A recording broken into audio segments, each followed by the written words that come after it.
ବାଲିରେ ପକେଇଦେଲି ପଶିଗଲା ବୋଲି ସମସ୍ତେ ଗତକାଲି ଯେଉଁ 10 ତାରିଖ ଦିନ ପରଦିନ ଏତେ ଅଭାବନୀୟ ଘଟଣା କେବଳ ଆଉ 8 ନଟିକାଲ ମାଇଲ ଏତେ ଅଳ୍ପ ଦୂରରେ ପହଞ୍ଚି ଯାଇଥାନ୍ତେ ଭୁବନେଶ୍ୱର ଆସୁଥିବା ଆମର ଯେଉଁ ଏୟାରକ୍ରାଫ୍ଟ ଇଣ୍ଡିଆ ୱାନ୍ ଏୟାର ଦୁର୍ଘଟଣା ଘଟିଲା ଜଲଦା ଗାଁ ପାଖରେ।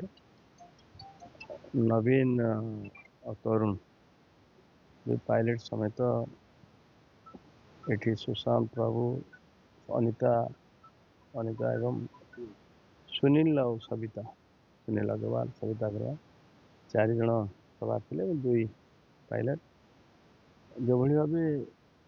ये आसी मु देखुची 11 के भी लाइन भी इलेक्ट्रिक तार भी बाजी एवं घटना दुर्घटना देखला परे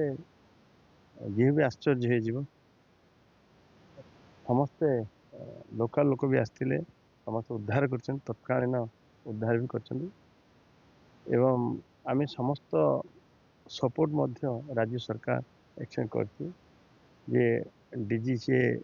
टीम सहित आमर एविएशन डायरेक्टर पूरा टीम सहित एवं काली ठारू एठी मध्य एआईबी रो टीम भी अच्छा देखुं तदंत कर जो मैंने सब इंजुरी समस्त को नहीं मेडिकल लोक स्थानीय लोक पहुँची 2 जन शिफ्ट होती आम डॉक्टर को यू भुवनेश्वर आम एयरलिफ्ट करूँ हेलिकॉप्टर जरिया आम प्रस्तुत अच्छु जो सर्वोत्तम चिकित्सा देवे एवं एभलिया जो दुर्घटना घटिला तार पुनरावृत्ति न हुए कहीं घटिला से आम चिंतित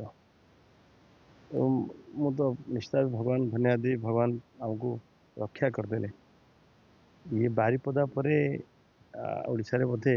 द्वितीय घटना एवं भारत वर्ष एभलिया घटना कोटी घटी